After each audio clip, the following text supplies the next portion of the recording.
Buenos días, mi nombre es Karen Moreno, estudiante de Trabajo Social de la Corporación Universitaria Minuto de Dios. Actualmente me encuentro en séptimo semestre. A continuación les voy a presentar mi caso, el cual se basa en la problemática de violencia de género y es de una familiar cercana. Laura Valentina es una adolescente que nació en un pueblo de Cundinamarca, más específicamente en Gachalá. Ella vivía allí con sus padres y su hermano. Su padre tenía sus raíces en una familia que siempre vivió en el campo y en donde el machismo y el maltrato predominaban, especialmente hacia las mujeres, por lo que su padre, en cierta forma, heredó prácticas machistas que quiso aplicar con Laura Valentina. Aproximadamente desde los 10 años, Laura tuvo que comenzar a ayudar y aprender a hacer las labores de la casa. Adicionalmente, porque su madre tenía problemas de salud. Su padre, cuando Laura le preguntaba algo que a él no le gustaba o simplemente le parecía que preguntaba cosas absurdas que para ella a su edad eran completamente normales, porque quería saber muchas cosas de las cuales no tenía conocimiento. Su padre en ocasiones se limitaba a contestarle que si no tenía nada que hacer en la cocina o que fuera a ayudar a hacer algo en la casa. Con el pasar del tiempo y después de que Laura tenía 12 años, las cosas con su padre y su machismo se hizo más evidente, ya que su padre le manifestaba constantemente que las mujeres eran de la cocina y los hombres hacían las labores del campo, y de esta forma constantemente se expresaba de forma machista con su hija. Laura no le contaba la situación de su padre a nadie, pues se refugiaba en el llanto y la soledad al punto de un día llegar a pensar en quitarse la vida, pero siempre tuvo miedo en hacer sufrir a su madre. Si bien las agresiones no eran físicas por parte de su padre, sí existía una violencia psicológica y verbal, pero ella llegó al punto de normalizarla. Sin embargo, con el pasar de los años, Laura cuando estaba en grado 11, su madre tuvo que radicarse en la ciudad de Bogotá por varios meses, y cansada de esta situación, decidió dejar a un lado el miedo de los gritos y las amenazas de su padre de pegarle si no hacía caso, y comenzó a exigirle que le colaborara con las tareas de la casa. Asimismo le exigió respeto.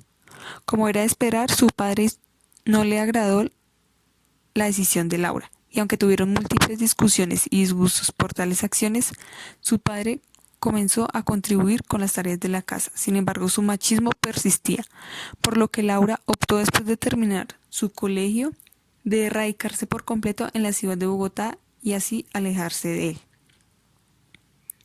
Para el análisis del presente caso se retomará la teoría aristotélica y utilitarista.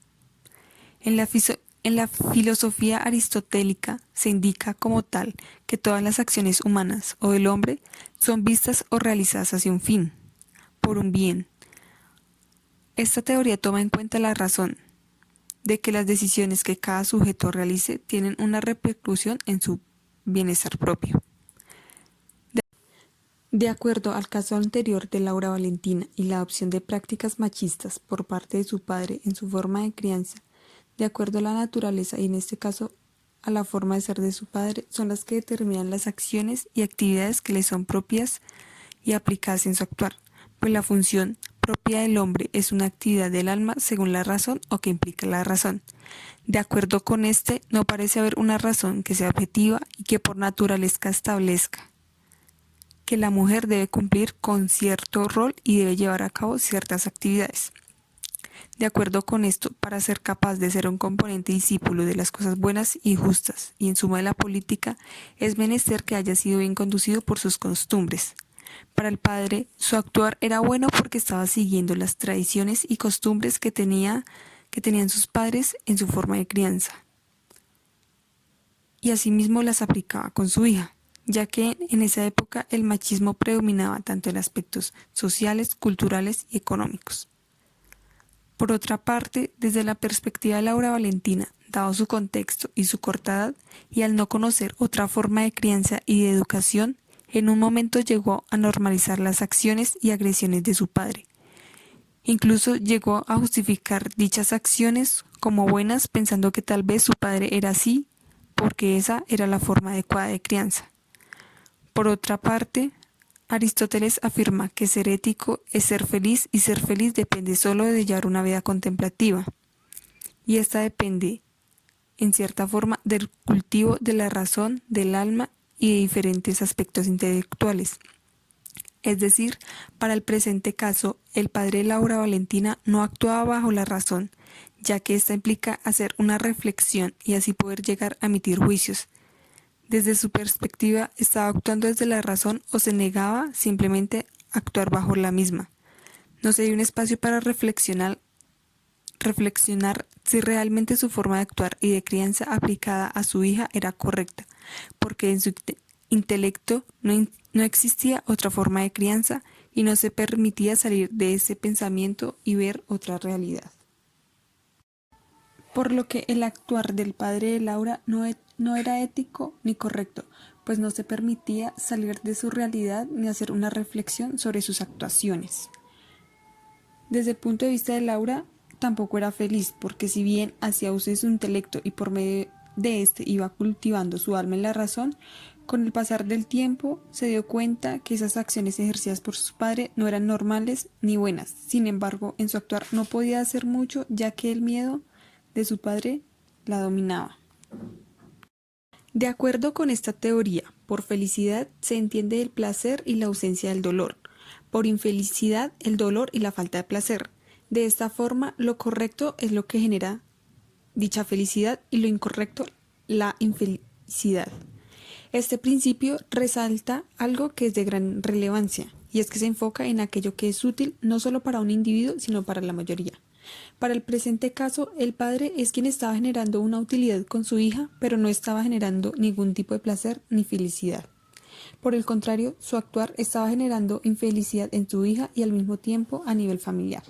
Su padre no estaba haciendo ningún sacrificio por el bien, en este caso el de su familia, ya que desde su perspectiva era correcto la forma de crianza de su hija porque sus acciones estaban pensadas y centradas para su beneficio sin generar ningún beneficio a los demás. De acuerdo con lo anterior, los principales factores de una vida satisfactoria resultan ser dos. Cualquiera de los dos pueden ser por sí solos ser suficiente para tal fin: la tranquilidad y la emoción. En este caso, Laura no tenía ningún tipo de tranquilidad, dado que vivía bajo la incertidumbre de saber que su padre en cualquier momento la iba a regañar o realizar cualquier tipo de agresión. De igual forma, en la sociedad actual del siglo XXI, estas acciones desde la teoría utilitarista son rechazadas, porque no están generando ningún tipo de felicidad ni placer, tampoco bienestar. Sin embargo, la desafortunada educación actual, así como las desafortunadas condiciones sociales, son el único obstáculo para que sea un patrimonio de todo el mundo. Hoy en día existen diversos factores que impiden que se deje pensar solamente en la felicidad individual, puesto que estamos inmersos en una sociedad que tiene un pensamiento meramente individualista, y aunque se rechacen y condenen las formas de violencia, se siguen presentando de forma muy denotada.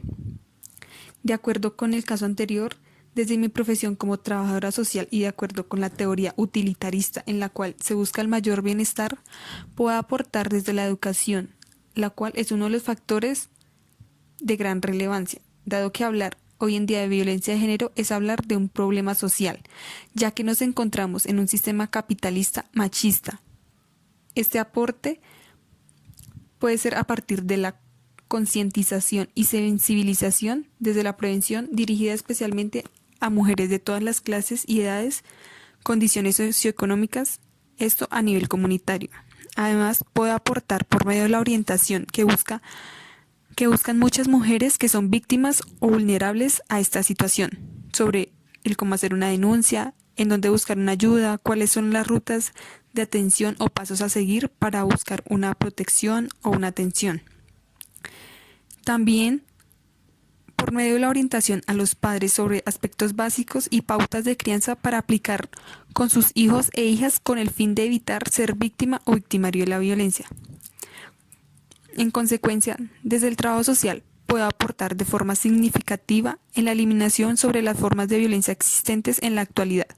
Además, nuestra tarea va más allá de un compromiso profesional y moral. Debe enfocarse en generar un bienestar a la mayoría por medio de la lucha de una justicia social desde una perspectiva de género.